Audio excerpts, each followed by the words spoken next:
நம்ம ரசம் எப்படி வைக்கலாம்னு பார்க்கலாம். அதுக்கு தேவையானது வந்து கொத்தமல்லி, கருவேப்பிலை, வத்தல், பச்சை மிளகாய், மிளகு, ஜீரகம், கொத்தமல்லி, தக்காளி, வெள்ளைப்பூடு.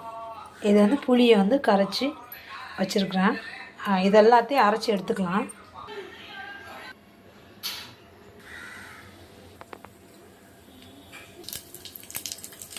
பெருங்காயத்தூள், மஞ்சள் தூள் சேர்த்துக்கலாம்.